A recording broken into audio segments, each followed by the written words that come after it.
Sobra pong taas ng interest, which is di po siya patas considering na pera din po namin ang inutang namin. If this is the case, di po nakakatulong GSIS sa mga teachers. Lalo pong mabaon sa utang ang mga teachers. Anyways, thanks po sa sagot. Actually, pinag-usapan po namin na loan dito mga master ay console loan. Ang console loan ay mayroong interest rate na 12% per annum. So, iba po siya compared natin sa MPL na kasalukuyan pong bagong offer na mayroon pong interest rate na 6% per annum computed in advance. Yun pong console loan na siya pong naunang offer ng GSIS for how many years ay meron po yung interest rate na 12% per annum. So, higit na mas mataas compared sa MPL Flex. Kaya totoo naman talaga na mataas yung interest rate ng utang na yon. Pero ang realidad mga master, bago po naging offer ang isang loan ng GSIS at maging sa mga bangko, available na po or given na po para sa mga miyembro, para sa mga borrowers, yung kanilang interest rate. No? Bago pa po sila nag-offer, nandun na po yung interest rate. Noong nag-launch ng isang loan, ibinahagi na po kung magkano yung interest rate ng utang na yun. So meaning to say, kapag tayo ay nag-a-apply ng isang loan, it is already understood na tayo ay pumapayag doon sa mga terms and conditions ng loan offer na yon, including yung interest rate and charges.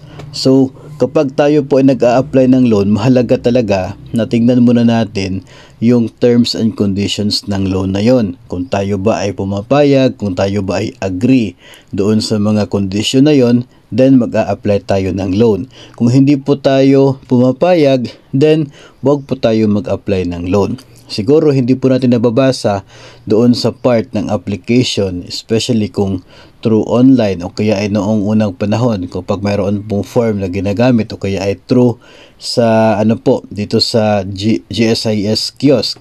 No, before po kayo mag-apply or during the loan application, mayroon pong portion doon na dapat ninyong pindutin.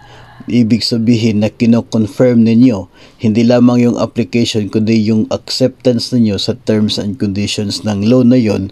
Kapag kinumpirma po ninyo yon, ibig sabihin kayo ay pumapayag doon sa mga conditions ng loan. So hindi po pwede na doon ka magreklamo na mataas yung interest rate pagkatapos mo na mag-apply at pagkatapos mo na nagbayad ng ilang taon. Kasi given na po siya from the start na talagang yun na yung interest rate ng utang noong ikaw ay nag-apply pa lang.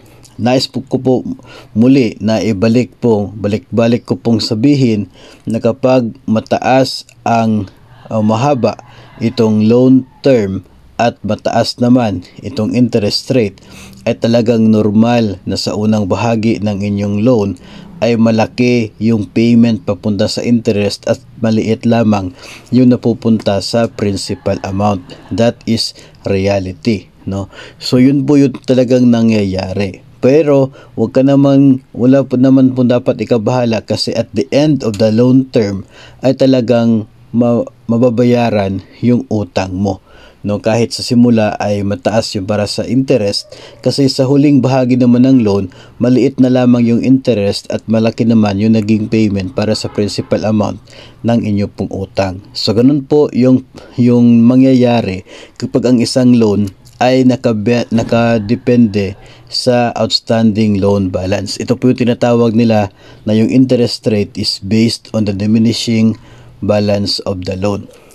Ang lesson natin dito mga master, bago tayo mag-apply ng isang loan, busisihin muna kung ano po yung interest rate, yung kanya pong terms and conditions, pati yung mga charges, saka po tayo magdesisyon na talaga mag-a-apply tayo ng loan na yon. Kung hindi po tayo agree doon sa kanyang kondisyon, mas mabuti po na wag nang umutang sa GSIS man yan o maging sa mga private lending institutions.